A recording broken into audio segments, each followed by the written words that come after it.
America పర్యటన దృష్టిలో పెట్టుకొని బడ్జెట్లో వీటిపైన గణనీయంగా ఇప్పుడు మీకు హార్లీ డేవిడ్సన్ మోటార్ సైకిల్ పైన 50% తగ్గించారు. మీకు టెస్లా లాంటి కార్ల పైన హై ఎండ్ కార్ల పైన 125% కాస్త 70% తగ్గించారు. ఆ తగ్గించిన ట్రంప్ ఏం సంతృప్తి పడలే. 70% ఉంది అని కూడా ఇలా ప్రస్తావించారు ప్రెస్ కాన్ఫరెన్స్లో. అంటే Trump will aggressively scout for American goods and services entry into Indian economy. అంటే మన దేశ ఆర్థిక వ్యవస్థలు, దాన్ని మార్కెట్ యాక్సెస్ అంటారు. అమెరికా వస్తువుల్ని, అమెరికా సేవల్ని అమ్మటానికి చాలా అగ్రెసివ్గా ప్రయత్నం చేశాడు కూడా. ఇవాళ ఓపెన్ చెప్పాడు $100 బిలియన్ డెఫిసిట్ ఉంది. దాన్ని మరి ఆ ఫిగర్ వెరిఫై చేయాలి. ట్రంప్ చాలా చెప్తుంటాడు, అది ఆధారాలతో సంబంధం లేకుండా చెప్తుంటాడు ట్రంప్. సో చూడాలి ఎంత ఎగ్జాక్ట్గా ట్రేడ్ డెఫిసిట్ ఎంత ఉంది అని. సో $100 బిలియన్ ఉంది, దీన్ని తగ్గించాల్సిందే అని. ఇప్పుడు అమెరికా నుంచి పెద్ద ఎత్తున ఎనర్జీ కొనటానికి ఇండియా సిద్ధమవుతుంది. ఇప్పుడు ఈ పర్యటనలో అమెరికాకు ట్రంప్కు రుచించేది, భారత్ అంగీకరించింది ఏంటంటే ఈ అమెరికా నుంచి ఎనర్జీ ఇంపోర్ట్స్ను మనం పెంచుకోబోతున్నాం. ఇది నిజంగా ఇండియాకు ఎంత లాభదాయకము.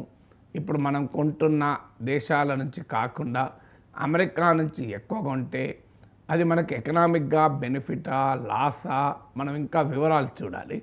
కానీ ఇవాళ అగ్రీ అయిందైతే ఇవాళ విక్రమ్ మిస్త్రీ అని ఫారిన్ సెక్రటరీ కూడా ఈ ప్రెస్ కాన్ఫరెన్స్ పైన, అంటే joint deliberation Trump and Modi సమావేశం పైన మాట్లాడుతూ $15 బిలియన్ మేరకు మేము ఆయిల్ ఎనర్జీ సప్లైస్ ఉన్నాయి అమెరికా నుంచి ఇండియా కొంటోంది, దీన్ని $25 బిలియన్ పెంచుతామని. ఓకే. ఎందుకంటే ట్రంప్ రాకముందు క్లీన్ ఎనర్జీ అనేది బైడెన్ అడ్మినిస్ట్రేషన్ ప్రియారిటీ ఉండే. అంటే ఈ ఫాజిల్ ఫ్యూయల్, శిలాజ ఇంధనాల మీద కాకుండా, అంటే ఆయిల్, గ్యాస్ మీద కాకుండా సోలార్ ఎనర్జీ, ఇలా క్లీన్ ఎనర్జీస్ పైన ట్రంప్ దాన్ని రివర్స్ చేశాడు. ప్యారిస్ క్లైమేట్ ఒప్పందం నుంచి విరమించుకున్నాడు. డ్రిల్ బేబీ డ్రిల్ అంటున్నాడు, ఇంకా గ్యాస్, ఆయిల్ ఉత్పత్తి చేయండి అని. సో సహజంగానే ట్రంప్ వాదన ఏంటంటే మా నుంచి మీరు ఎక్కువ ఆయిల్ కొనాలి, ఎక్కువ గ్యాస్ కొనాలి అనేది, ఎనర్జీ సప్లై ఉండాలి అనేది వాదన. దానికి ఇండియా అంగీకరించింది. అందుకని ట్రంప్కు రుచించే అంశము. Already Harley Davidson motor cycle, high end కార్లు, టెస్లా లాంటి కార్ల పైన సిగ్నిఫికెంట్గా బడ్జెట్లోనే టారిఫ్స్ తగ్గించారు. అయినా ఇంకా ట్రంప్ సంతృప్తి పడలేదు, ఇంకా ఎక్కువనే ఉన్నాయంటున్నాడు. 70% తగ్గించినా కూడా ఎక్కువనే ఉన్నాయంటున్నాడు. సో ఇక అమెరికా నుంచి డిఫెన్స్ సప్లైస్ కూడా కొనాలి అని ట్రంప్ ఒత్తిడి చేస్తున్నాడు. దానికి కూడా ఇండియా అంగీకరించింది దాదాపు. ఇప్పుడు F-35 యుద్ధ విమానాలని, ఎందుకంటే ఒకప్పుడు మన డిఫెన్స్ పర్చేజెస్లో, ప్రొక్యూర్మెంట్లో 75% వరకు రష్యా నుంచి ఉండేవి. అవి తగ్గుతూ ఇప్పుడు నియర్లీ 1/3 ఉన్నట్టున్నాయి. అమెరికా నుంచి డిఫెన్స్ సప్లైస్ దాదాపు 13%కి చేరాయి. ఇది మరింతగా పెరిగే అవకాశం ఉంది. అందువల్ల ట్రంప్కు రుచించేటువంటి విషయాల్లో మనం క్లియర్గా 3 పనులు చేశాం. ఒకటి, మోడీ పోకముందే కార్ల పైన, ఆటో ఇంపోర్ట్స్ పైన డ్యూటీస్ సిగ్నిఫికెంట్గా తగ్గించాం. ఇంకా తగ్గించామని ట్రంప్ అడుగుతున్నాడు, చూడాలి. రెండవది, అమెరికా నుంచి పెద్ద ఎత్తున ఎనర్జీ సప్లైస్ కొనడానికి అంగీకరించాం. అది ట్రంప్ సహజంగానే రుచించే అంశం. మూడవది, అమెరికా నుంచి పెద్ద ఎత్తున డిఫెన్స్ సప్లైస్ను తీసుకోవడానికి కూడా మనము అంగీకరించాం. వీటి ఇంప్లికేషన్ ఏంటి ఇండియాకు, ఇది ఎంత మేరకు ప్రయోజనం? అమెరికా నుంచి కొనకూడదు అని ఎవరు అనలేము. అది కొన్నప్పుడు భారత ప్రయోజనాలకు నష్టం కాకూడదు. మరి ఈ 3 సిగ్నిఫికెంట్ కన్సెషన్స్ ట్రంప్కి ఇచ్చాం. మరి ట్రంప్ ఇన్ రిటర్న్ ఏమిస్తాడు? That is something to wait.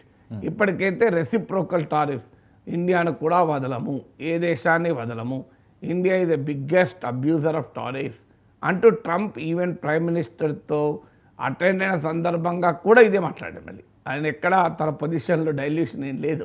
కానీ ఒక్కటి ఏంటంటే, భారత్ అమెరికాల మధ్య ఒక ట్రేడ్ డీల్, వాణిజ్య ఒప్పందాన్ని కుదుర్చుకోవటానికి చర్చలు మొదలవుతాయి. ఇది 7-8 monthsలో ఒక ట్రేడ్ డీల్ కుదురుతుంది అని అన్నాడు. సో ట్రంప్ ఫస్ట్ అడ్మినిస్ట్రేషన్లో కూడా ఈ ప్రయత్నం జరిగింది, కానీ డిఫరెంట్ రీజన్స్ వల్ల ట్రేడ్ డీల్ కుదరలే. ఇప్పుడు ఈ ట్రేడ్ డీల్లో ఏం జరుగుతుంది? అమెరికా ఒత్తిడి అమెరికా చేస్తుంది, ఇండియా ఒత్తిడి ఇండియా చేస్తుంది.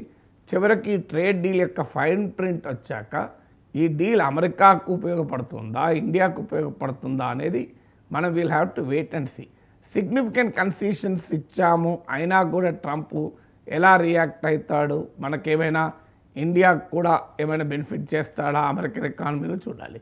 ఇక ఇల్లీగల్ ఇమ్మిగ్రెంట్స్ విషయంలో ఇద్దరు నేతలు చర్చించారు.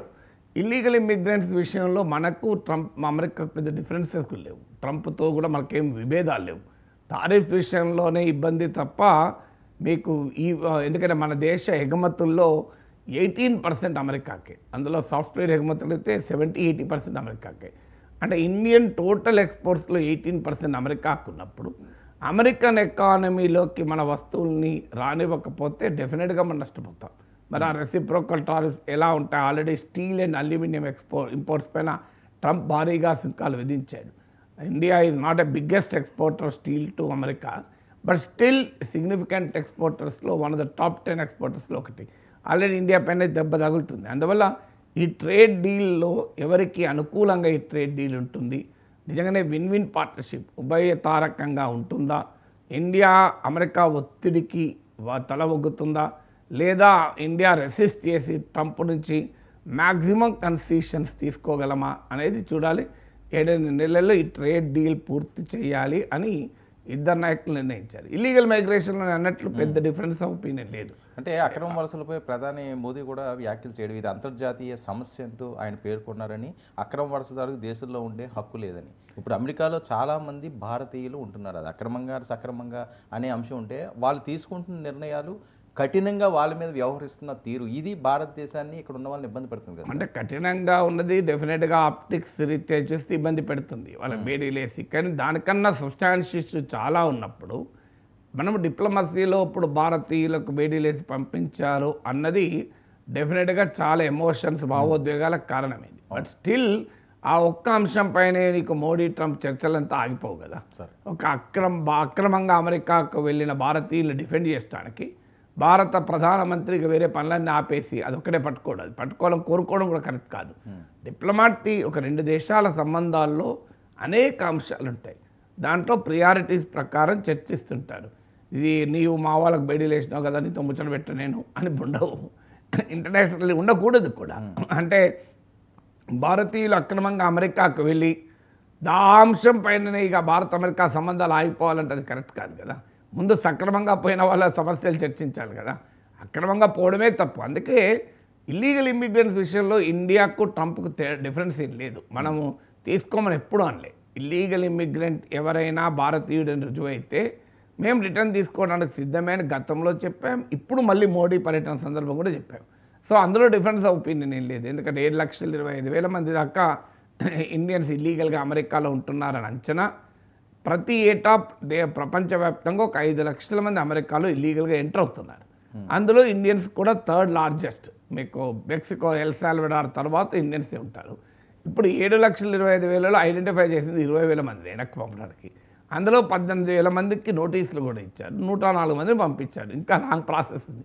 సో డిస్ప్యూట్ ఇక్కడ అంటే వాళ్ళని ట్రీట్ చేసిన దానిపైనే మనం అనేది మన దేశంలో వాదన, పార్లమెంట్లో కూడా చర్చ ఏంటంటే ఇల్లీగల్ ఇండియన్ ఇమ్మిగ్రెంట్ పంపించండి, ఏ దేశం ఉంచుకోదు. అక్రమంగా వచ్చిన వాళ్ళని ఏ దేశం ఉంచుకోదు. పంపించడంలో తప్పలేదు, కానీ పంపించే తీరు వాళ్ళు క్రిమినల్స్ అని చెప్పి ట్రంప్ అంటాడు. వాళ్ళు క్రిమినల్స్ కాదు. అమెరికా చట్టాల ప్రకారం కూడా ప్రతి ఒక్కరు క్రిమినల్ కాదు. ఇల్లీగల్గా అమెరికాలో ఉన్నా అది సివిల్ అఫెన్స్ తప్ప క్రిమినల్ అఫెన్స్ కాదు. సో కానీ ట్రంప్ విధానం ఏంటంటే డాక్యుమెంట్ లేకుండా వచ్చారు కానీ మేము క్రిమినల్స్గానే వాళ్ళని భావిస్తాం, వాళ్ళకి బేడీలేసి చైర్లు కట్టి పంపిస్తామని. సో ఆ ఇష్యూ పైన డెఫినెట్గా ఇండియా కన్సర్న్ ఉంది. కానీ ఆ ఇష్యూ ఆధారంగా మొత్తం మోడీ ట్రంప్ చర్చలు ఆగిపోవు కనుక సో ఇల్లీగల్ ఇమ్మిగ్రెంట్స్ పైన మనం అగ్రీ అయ్యడానికి రెడీ ఉన్నాం, తీసుకోవడానికి వాళ్ళు పంపడానికి రెడీ ఉంది. పంచాయతీ ఎక్కడిది? పంచాయతీ ఏమైనా మిలిటరీ ఎయిర్క్రాఫ్ట్లో పంపడం ఏంటి, బేడీలేసి పంపడం ఏంటి అని వీటిపైనే తప్ప పంపొద్దని మనం అంటే చర్చ కదా. మనం పంపమని అంటున్నాం.